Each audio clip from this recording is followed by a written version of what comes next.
De aparatos diseñados para salvar el mundo, a máquinas que expanden la mente o máquinas que empequeñecen el mundo. La evolución de ordenadores centrales, ratones y menús.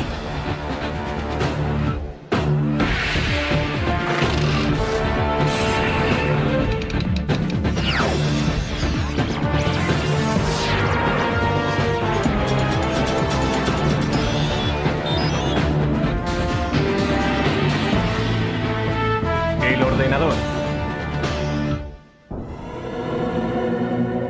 ha revolucionado la manera en la que trabajamos, jugamos, viajamos y nos comunicamos. Afecta cada parte de nuestras vidas.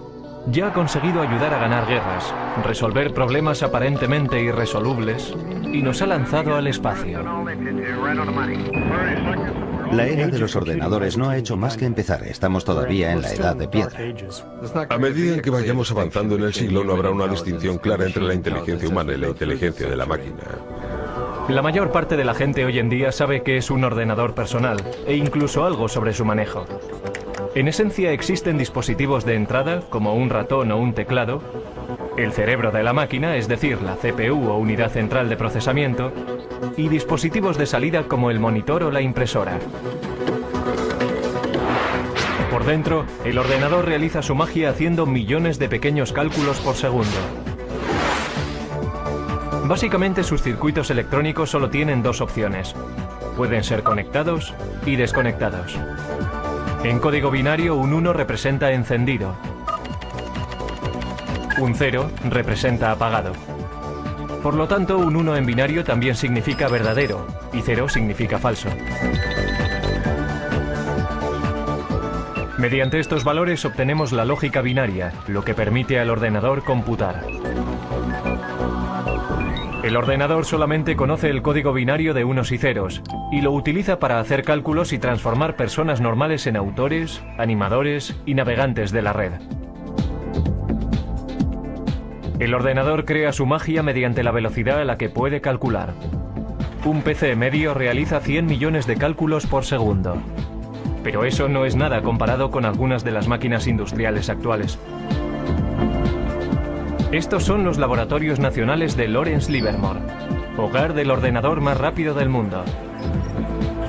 El Departamento de la Iniciativa Informática Estratégica Acelerada de la Energía, ASCII White. Para la creación de estas máquinas ASCII, tomamos la típica estación IBM que podrías comprar en cualquier sitio. Pusimos 8000 de estas juntas para crear un ordenador mucho más veloz que cualquier otro en el mercado. La máquina ASCII White hace 12 trillones de operaciones matemáticas por segundo. Y para echar eso abajo, la población de la Tierra supera por poco los 6.000 millones. Así que cada hombre, mujer y niño en la faz de la Tierra tendría que sumar 2000 números en un segundo para estar al nivel de esta máquina.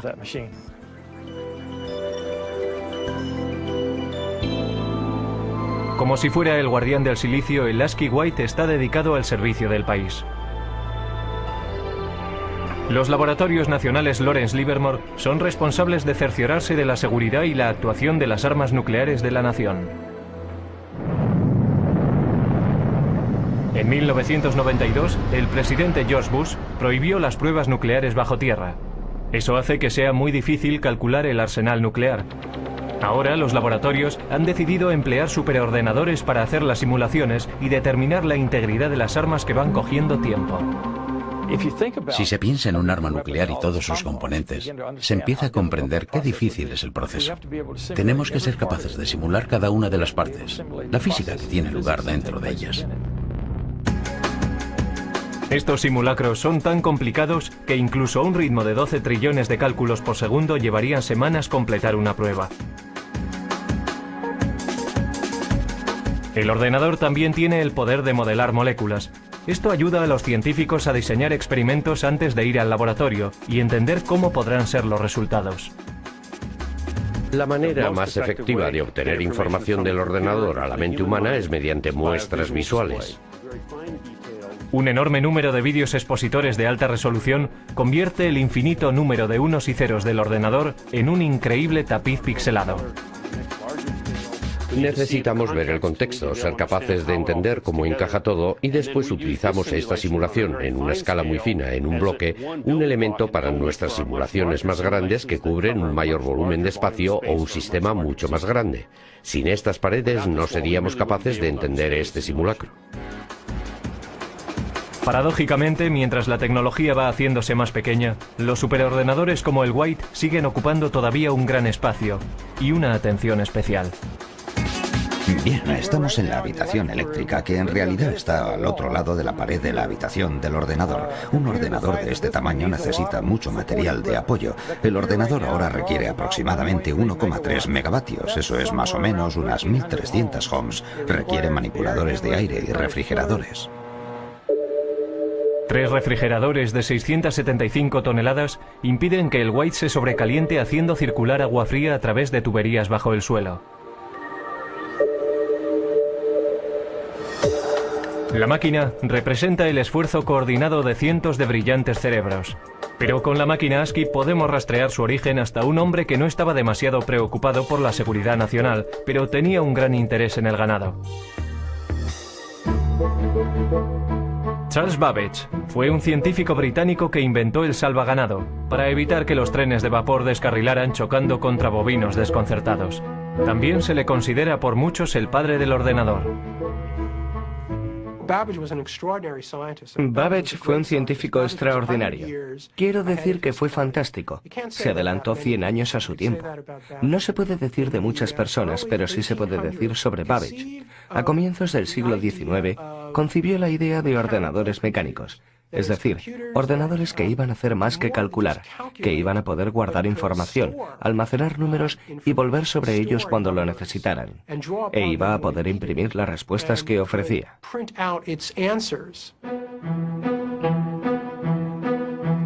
Como científico, Babbage confiaba plenamente en la precisión de tablas matemáticas, logaritmos y tablas de gravedad.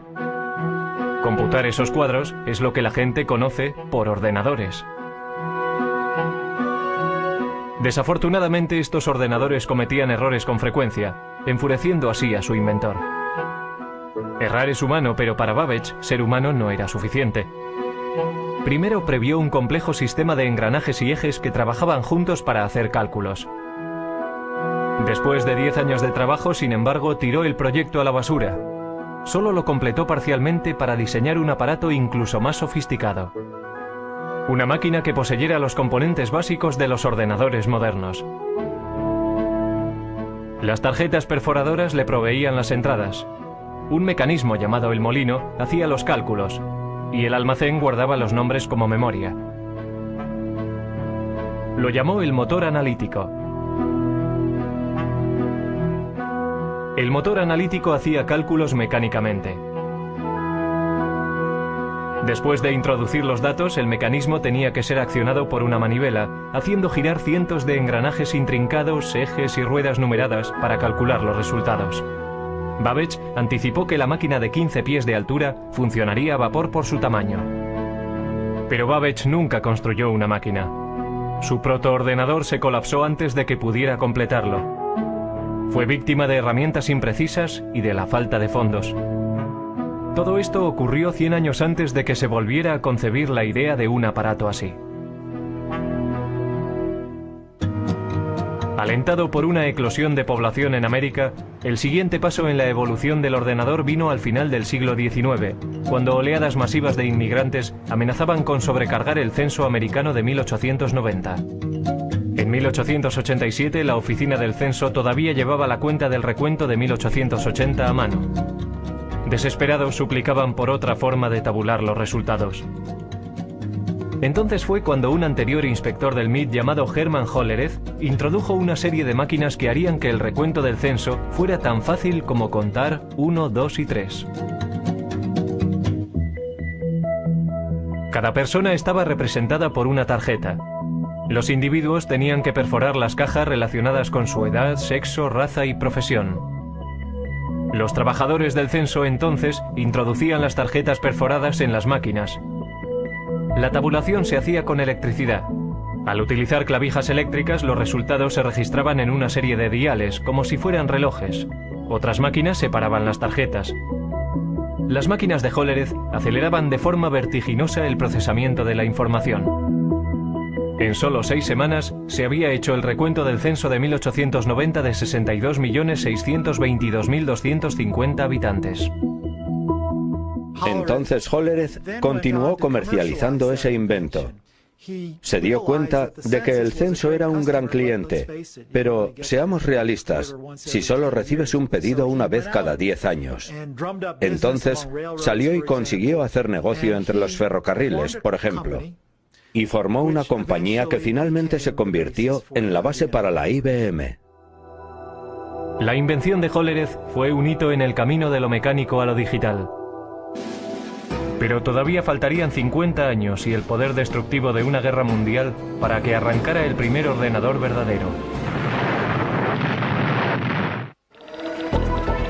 Antes de los años 30, los aparatos mecánicos computacionales se utilizaban para seguirle la pista a la población, pasajeros de tren y archivos de seguros de vida. Pero los primeros ordenadores digitales electrónicos se construyeron con un objetivo mucho más persuasivo en la mente: ayudar a ganar una guerra mundial. Una de las máquinas más tempranas se propuso por los británicos para romper el código alemán, conocido por Enigma. Con ello empezaron a creer que se podía ganar la guerra. Una de las personas que trabajó para romper el código Enigma fue Alan Turing. Su trabajo antes de la guerra ayudó a establecer la base teórica para los ordenadores que se construyeron en los 40. En el norte de Londres, en unas instalaciones secretas en Bletchley Park, los británicos construyeron Colossus, un tipo de ordenador diseñado para romper el código Enigma. Colossus comparaba secuencias de letras a un ritmo de 25.000 caracteres por segundo. La máquina solo podía realizar la tarea de unir letras, pero lo hacía muy bien. Sus transmisiones descifradas alemanas se denominaron el ultrasecreto, el secreto mejor guardado de la guerra. Principalmente, el Colossus llevaba a cabo funciones logísticas de las letras de un alfabeto en una corriente de letras que venían de un mensaje de radio interceptado. No los descifraba, pero sí podía efectuar una serie de combinaciones que en gran medida se asemeja a lo que hace un ordenador. Mientras el Colossus rompía códigos alemanes, al otro lado del Atlántico los ingenieros trabajaban para construir otro aparato computacional, una máquina que influiría directamente en el diseño de todos los ordenadores futuros. América era un centro neurálgico productor de instrumentos de guerra, pero para 1943 había una escasez crítica de un componente sorprendente de la máquina de guerra: tablas de disparos para piezas de artillería. Estas tablas permitían a los artilleros apuntar sus armas correctamente en gamas diferentes, altitudes, temperaturas y condiciones del viento. Los ordenadores humanos trabajaron frenéticamente para producir cálculos mecánicos para crear esas tablas, pero lo pasaron mal intentando estar a la altura. Durante la Segunda Guerra Mundial se producían muchas armas. Había que calcular muchas tablas de disparo. Era realmente un gran trabajo y estaba ralentizando la entrega de armas al frente. Para solucionar el problema, John Mauchly, un físico de la Universidad de Pensilvania, se propuso construir un ordenador gigante electrónico que podía calcular tablas de números en minutos, no horas. El ejército, desesperado por un aparato que les ayudara a ganar la guerra de mala gana, se centró en el coste propuesto de $500,000. Mauchly y un brillante estudiante de ingeniería eléctrica, Presper Eckert, empezaron a construir ENIAC, el integrador numérico, electrónico y ordenador. Mucho más grande que el Colossus, nunca se había concebido nada parecido a ENIAC. Casi con 100 pies de largo y 30 toneladas, contenía 70.000 resistencias, 10.000 condensadores, 6.000 interruptores y 18.000 tubos de vacío delicados.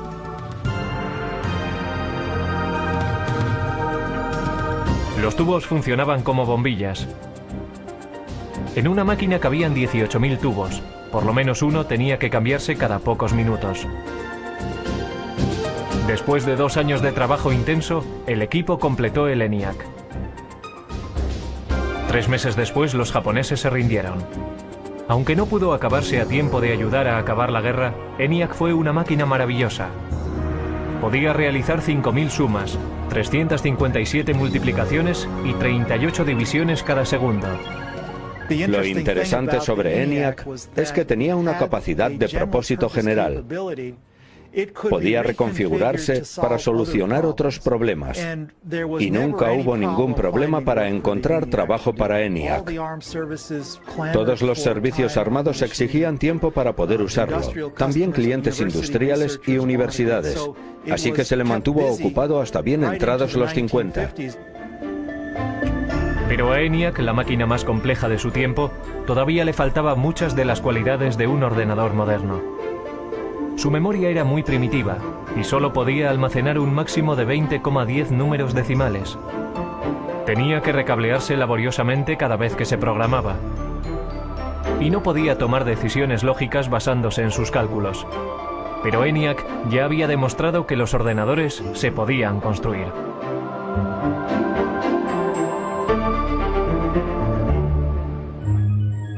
Justo antes del final de la Segunda Guerra Mundial, John von Neumann, un consejero de Ecker y Mockley en el proyecto ENIAC, escribió un ensayo que iba a influir de forma definitiva en el siguiente paso del diseño de ordenadores.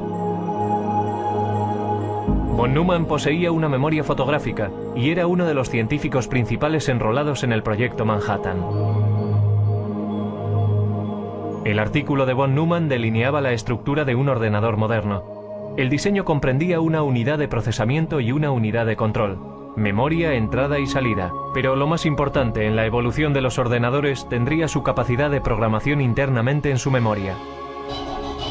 Internamente contenía programas para darle al ordenador su potencia y versatilidad, porque un programa interno puede modificar lo que hace, basándose en los datos o los resultados de las computaciones. El trabajo de von Neumann proponía una máquina que realmente poseyera una capacidad general de propósito.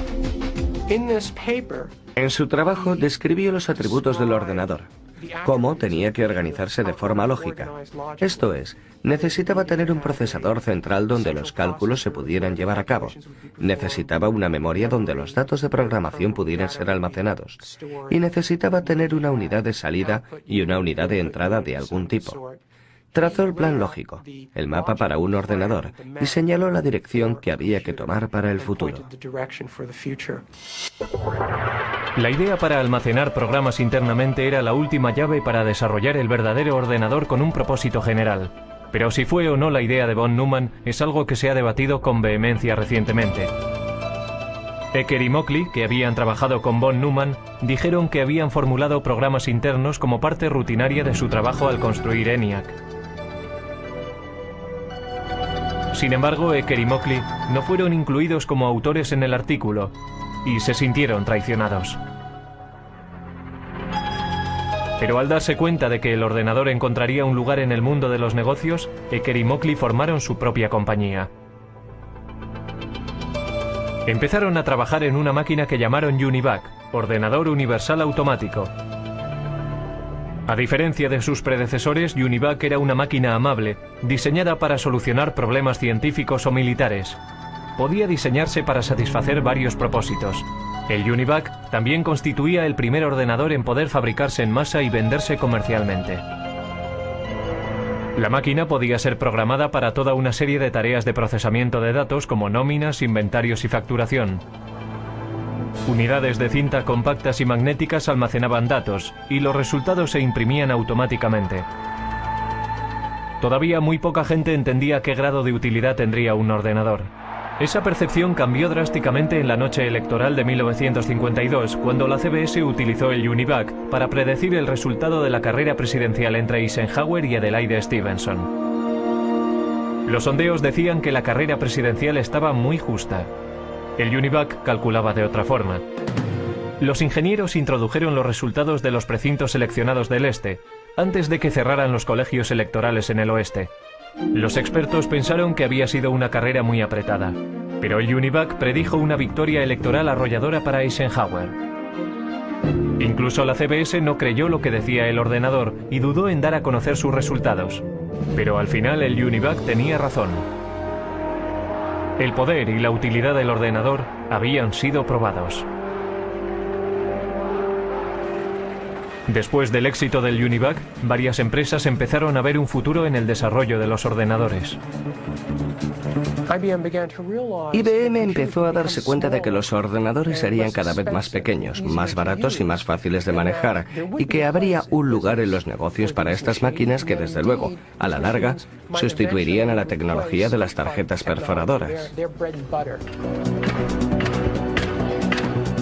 Para comienzos de la década de los 60, IBM dominaba el gran mercado de los ordenadores. Los negocios empezaban a depender de los ordenadores. Las máquinas se iban haciendo cada vez más pequeñas, gracias al cambio de tecnología de tubo a los transistores, a la tecnología de los transistores.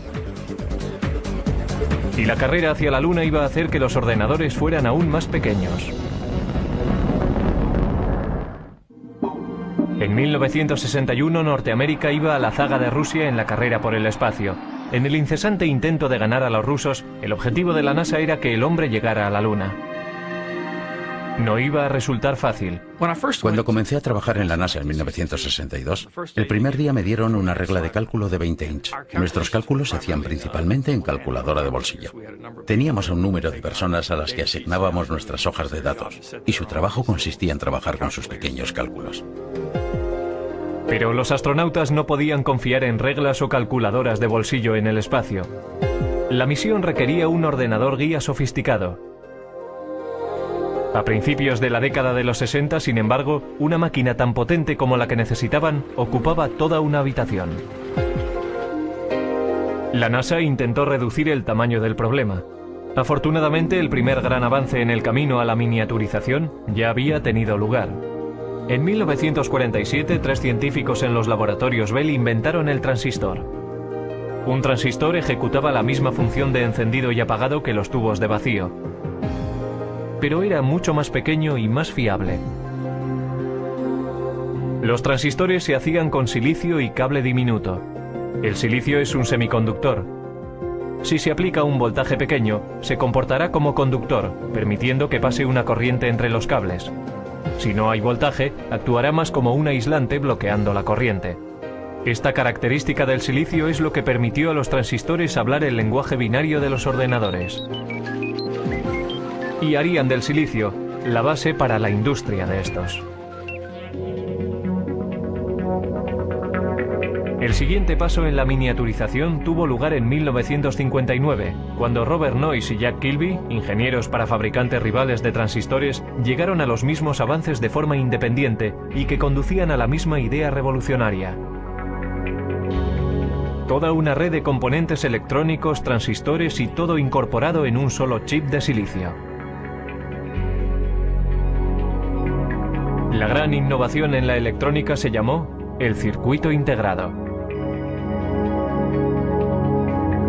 En 1969, 5.000 circuitos integrados componían el corazón de cada uno de 2 ordenadores idénticos. Uno en la órbita lunar y el otro en la Tierra. Para su tamaño, estos eran los ordenadores más potentes de la Tierra. Mientras Neil Armstrong daba un pequeño paseo en el polvo lunar, Ted Hoff, un ingeniero con la compañía de chips Intel, estaba dando un gran paso en el proceso hacia la miniaturización. Estaba desarrollando una idea que pondría todo el ordenador en un chip de silicio, el microprocesador. Era la invención no solo de circuitos integrados, sino de un tipo particular de circuito integrado, el microprocesador, que hace posibles los ordenadores personales de hoy en día. A Hoff le habían encargado diseñar 12 circuitos integrados por separado para fabricar una calculadora japonesa. Sugirió colocar toda la unidad de proceso en un chip y programarlo como un ordenador. Intel desarrolló la idea y para 1970 tenían un modelo de microprocesador. Los ordenadores estaban en el camino para hacerse más pequeños. Sin embargo, todavía estaban muy lejos de ser fáciles de manejar. Uno de los primeros intentos de simplificar las operaciones del ordenador fue encabezado por Doug Engelbart. El científico concibió una manera sencilla de manejo e incluso mostró un prototipo en 1968 en la Conferencia de Otoño de Ordenadores de San Francisco.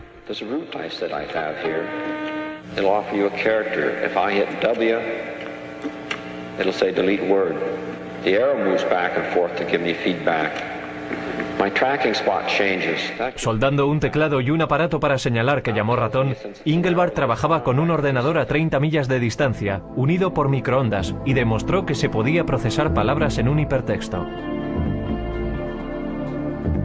Muchos en aquella audiencia se fueron a casa realmente inspirados, pero solo un grupo iba a completar la visión de Engelbart. Ese grupo estaba a muy poca distancia, en Xerox Park. Xerox creyó que el futuro podía estar en los ordenadores y comenzó a construir una máquina de fácil manejo. En 1973, Xerox introdujo el Alto, que incorporaba muchas de las innovaciones en ordenadores personales que hoy en día damos por supuestas. El Alto tenía un ratón, una interfaz gráfica, estaba construido de forma interconectada e imprimía en una impresora láser. Debería haber revolucionado la industria, pero a $18.000 cada máquina. El Alto no estaba diseñado para particulares. Los ordenadores todavía eran máquinas élite, propiedad del gobierno o de grandes empresas y universidades. En el pasado, los grandes ordenadores centrales procesaban nóminas, guardaban el rastro de archivos, seguían la pista y hacían cálculos científicos. Si una facultad tenía la suficiente suerte como para acceder a un ordenador, los estudiantes y los profesores compartían tiempo en ellos. Pero el mercado del chip estaba creciendo, la velocidad de procesamiento crecía y los precios bajaban. La revolución estaba al alcance de la mano, y la carga no sería liderada por una gran empresa, sino por un grupo de aficionados e ingenieros librepensadores. Dos de aquellos revolucionarios fueron Steve Jobs y Steven Wozniak.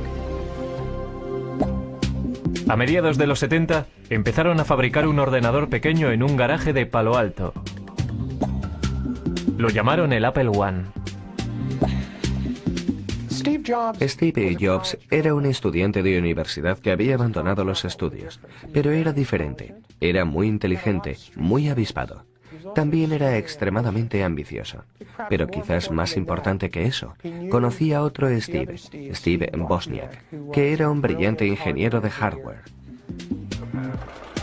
Al ir abaratándose los chips, algunos nada caros, empezaron a aparecer kits de ordenadores de automontaje. Uno de estos primeros kits apareció en la cubierta de Popular Electronics en 1975. Se llamaba el Altair. El Altair se planteó como el primer kit de mini ordenador para rivalizar con modelos comerciales. Muchas personas se interesaron en él a $400 cada kit. Estos primeros ordenadores, anteriores a los primeros Apple, eran en realidad para técnicos e ingenieros informáticos que tenían conocimiento de cómo conectar cables y conectar otros dispositivos y hacerlos trabajar. Así que pensé, compraré unos cuantos chips, un microprocesador y diseñaré mi propio ordenador. No fue que quisiera burlarme del mundo, era solo que quería hacer de este ordenador algo más personal que los interruptores que tienen posiciones arriba y abajo para introducir extraños números binarios. Steve Jobs vendió su Volkswagen y Steven Wozniak vendió su calculadora HP para financiar su empresa. En 1977 introdujeron el Apple II, un ordenador atractivo, independiente y un teclado. Con la adición de un monitor y un drive para un disquete, el aspecto de un ordenador personal empezaba a cobrar forma. El Apple II se estandarizó con 4 kilobytes de memoria y a un precio base de $1.200. Era mucho más barato que las máquinas industriales anteriores. El Apple II ayudó a convertir al PC en un aparato de fácil manejo. El comprador no tenía que pasar tiempo soldando las partes meticulosamente. La persona podía inmediatamente empezar a programar el ordenador o comprar software desarrollado por florecientes compañías de software. Con la esperanza de quitarle una parte de la cuota de mercado, en 1981 IBM introdujo su versión de un aparato ordenador personal, conocido simplemente por PC. Las ventas continuaron creciendo a principios de los 80. Pero antes de que el ordenador personal inundara todo el planeta, la máquina todavía había de simplificarse para el usuario, algo que cualquiera pudiera manejar. Los primeros ordenadores Apple, igual que los tempranos ordenadores personales, no tenían interfaces gráficas, no tenían ratones. Tenían lo que se conoce como una interfaz con línea de comandos. Esto es, uno tecleaba las instrucciones en el ordenador y las instrucciones aparecían como texto en la pantalla. Inspirados por el trabajo llevado a cabo en Xerox PARC, Apple tomó muchas de las mejores características de los ordenadores de Palo Alto, como la interfaz gráfica y el ratón, los mejoró y fabricó una máquina al alcance del bolsillo. Apple introdujo el ordenador Macintosh en 1984. Lo que hizo que el Macintosh fuera un ordenador fácil de usar era su sistema operativo y sus aplicaciones, conocido como software. El software es la lista de instrucciones que le dicen al ordenador lo que tiene que hacer, si tiene que comportarse como un tratamiento de textos o como una hoja de cálculo. Cada vez más, el software dominaba los avances que se hacían en la informática. Y Bill Gates, el joven presidente de una compañía de software llamada Microsoft, estaba allí para capitalizarse en el mercado creciente. Finalmente se convertiría en un gran nombre conocido, apostando por su visión en un vasto imperio de software y convirtiéndose en el hombre más rico del mundo. De vuelta a 1981, IBM decidió utilizar el sistema operativo de Microsoft, conocido como PC-2. Mientras iban surgiendo los primeros clones de IBM en el mercado, Microsoft era libre para vender el sistema MS-2 para también rivalizar con las compañías de ordenadores. IBM no intentó aferrarse al software y al hardware y tenerlos en dos compañías diferentes. Era genial para Microsoft. Todo el mundo podía venir y construir un ordenador Intel y Microsoft tenía el sistema operativo. Así que lo que pasó fue que entrabas en una tienda en aquellos días y marca tras marca todos los ordenadores ya eran compatibles y de pronto veías un Macintosh. La imitación es la forma más sincera del halago, pero Apple no se sintió halagada cuando Microsoft introdujo su plataforma Windows para PC. Windows imitaba, algunos dicen que robó, la interfaz gráfica, descargó menús y todo lo que Apple había popularizado. Existe la idea de que Bill Gates vino a Apple y copió el aspecto gráfico y el uso que después condujeron a Windows, porque cualquiera, una vez visto, no hay que verlo durante mucho tiempo. Bueno, ya sabes, este es el futuro, y una vez cruzas la puerta ya no hay vuelta atrás. La verdadera historia es que nosotros necesitábamos software y Gates tenía una empresa, Microsoft, que escribía software, así que tuvimos que enseñarle un ordenador y darle copias para que lo escribiera. No había otra manera. Y no lo llamaría robar exactamente. Es como ser un oportunista y buscar en los lugares apropiados y negociar la manera como lo quieres. Incluso cuando otro lo inventó primero, es difícil llamarlo robar. Las ventas se dispararon en los 80.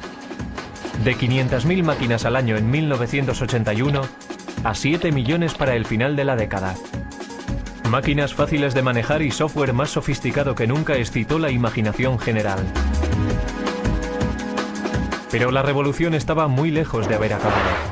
Internet estaba destinado a alterar enormemente la vida de las personas. Pronto, todo el planeta estaría atrapado en una red de la que no se puede escapar. Lo siguiente, ver cómo tu casa queda conectada. La televisión, la tostadora, la cafetera y el microondas. En la década de los 90 las ventas de ordenadores se dispararon, llevadas por la red. Yo diría que Internet es más importante que los ordenadores personales, aunque necesitas un ordenador personal para utilizar Internet. Es como, ¿qué es más importante? ¿Las calles o los coches? La web nos conecta, pero no de forma tan restrictiva como antes. La tecnología sin cable nos hace móviles. Ya hay asistentes digitales y aplicaciones de la web que siguen cambiando el aspecto y el papel de los ordenadores. Los microprocesadores están en todas partes. La línea divisoria entre ordenadores, teléfonos móviles y otros productos electrónicos es muy difusa. Es el continuo empequeñecimiento de la tecnología del chip lo que está espoleando la evolución. Lo que tengo aquí es una unidad de fabricación de tecnología de silicio. Y este ejemplo concreto es una lámina de microprocesador de Pentium 3. Eso es más o menos de 8 inches de diámetro. Y tiene capacidad para 200 microprocesadores Pentium 3.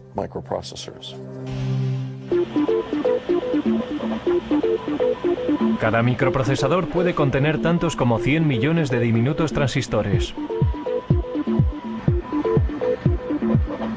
Los chips se fabrican mediante un proceso llamado fotolitografía. Los fabricantes de chips empiezan por ponerle a una lámina de silicio una capa de un material fotosensible. Los científicos entonces hacen una plantilla del diseño que quieren mediante el grabado en un metal fino con un rayo de electrón. Los rayos ultravioleta brillan a través de la plantilla y bajo el chip fotosensible, causando una reacción química y creando el sistema de circuitos. Un chip se fabrica colocando capa tras capa. Estos chips, que son básicamente microordenadores, están encontrando su lugar en aparatos inteligentes. Hay discretos ordenadores escondidos en los aparatos del día a día y hablan entre ellos vía web y mediante otras tecnologías sin cable. Resulta que todos estos aparatos, todas estas cosas que están en casa, y realmente tenemos unos 100 microprocesadores diferentes, se conectan a Internet. Todas se pueden conectar a una red en casa y permiten a las personas conectarse a todos los recursos que existen en Internet. Pero hablar a tus aplicaciones por teléfono no es una idea nueva. And this lady, she's calling her oven. Sound funny? Actually, it's something that could happen in the future, thanks to a Westinghouse idea still in development that makes it possible to operate your appliances by telephone. Probablemente llama o manda un mensaje. Hoy puede que no veamos la necesidad de llamar a nuestros hornos, pero ¿no estaría bien que nuestro frigorífico hiciera la compra? Vamos a ver qué tenemos para cenar esta noche. Traigo una lista de la compra. Estos son productos que ya sé que necesito. Productos que he consumido durante la semana. Y vamos a ver qué podríamos necesitar. Así que iremos al armario a ver qué es lo que tenemos allí. Tengo la mayoría de las cosas, pero estos dos ingredientes quiero añadirlos a mi lista de la compra. Así que hago clic aquí y se añadirán a mi lista de la compra. Así que ahora lo que puedo hacer es coger mi lista de la compra y o bien la descargo a un teléfono con base web y si hago clic la lista vendrá aquí. Puedo hacer también que vaya a un PDA. O lo que puedo hacer es mandarlo a streamline.com y hacer que me lo pidan y me traigan la comida a mi casa desde aquí. O sea que está viendo todas tus aplicaciones domésticas, desde tu coche a tu mejor equipo de televisión y videojuegos, a tus electrodomésticos, lavadoras, secadoras y frigoríficos. Todo conectado para que desde un browser se pueda operar la casa automatizada.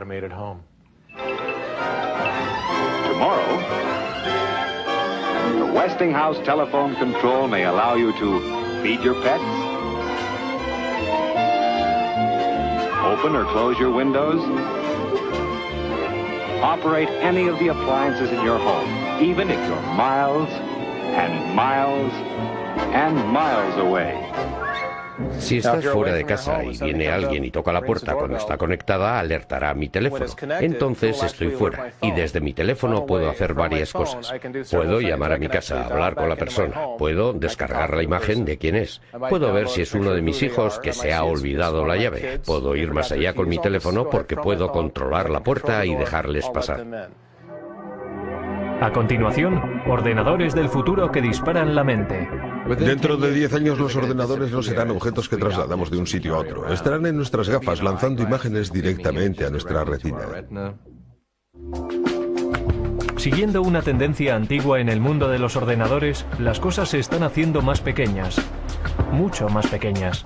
Hewlett Packard está trabajando en un ordenador molecular.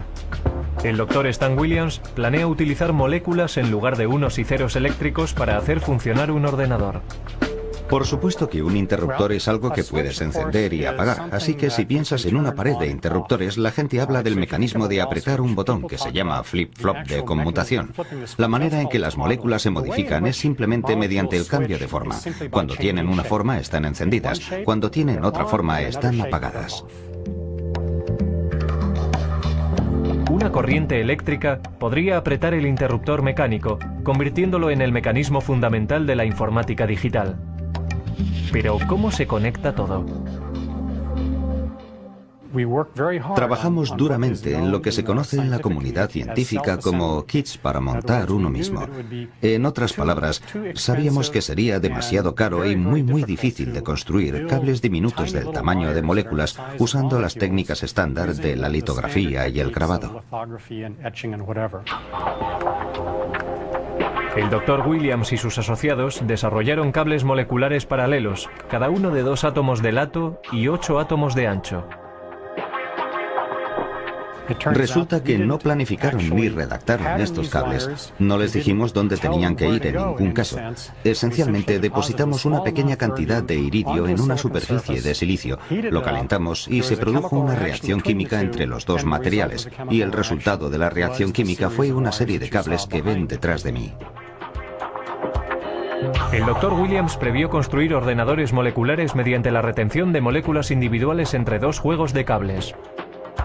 Con este tipo de memoria molecular podríamos construir tanta memoria en cualquier cosa del tamaño de una uña. Podríamos almacenar fácilmente toda la biblioteca del Congreso en ella. Otras investigaciones están trabajando en futuros ordenadores que puede que utilicen ADN o incluso partículas de cuanto. Con el almacenamiento masivo y el poder verdadero de la informática, la siguiente generación puede que sean ordenadores modelados según el cerebro humano. La inteligencia artificial en la ciencia y en el arte de fabricar ordenadores hace cosas que nosotros consideramos que requieren la inteligencia humana. Estamos desarrollando sistemas que pueden ser parejos o incluso superar a la mente humana dentro de nuestros dominios. Si se trata de jugar al ajedrez, diagnosticar una enfermedad, guiar misiles crucero a través de terrenos, tenemos un sistema que puede operar al nivel humano dentro del marco de estas tareas definidas. Lo que no tenemos todavía es sistemas que puedan entender el lenguaje humano con la flexibilidad de los humanos. Eso llegará. Alan Turing fue un arquitecto informático temprano que trabajó para desmontar el código Enigma durante la Segunda Guerra Mundial. En 1950 previó un tiempo en el que los ordenadores podrían ser capaces de pensar. Cuando el superordenador Deep Blue de IBM ganó al campeón del mundo de ajedrez Garry Kasparov, algunos perdieron el respeto al juego. Pero otros reconocieron que esto era un signo de que las máquinas inteligentes llegarían.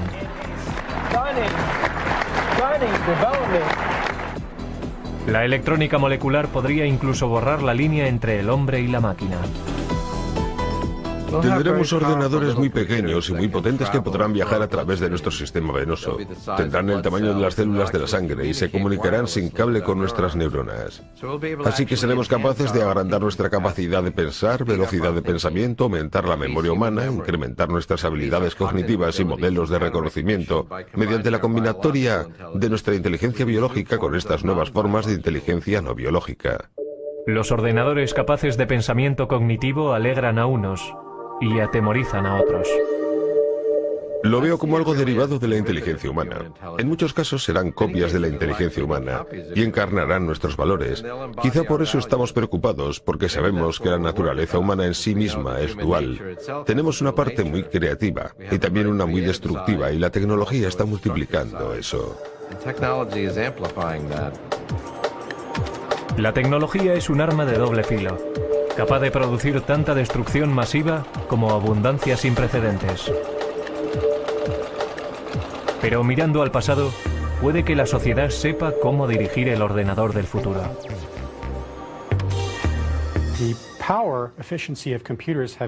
El poder eficaz de los ordenadores se ha incrementado por un factor de 100 millones en tan solo 50 años.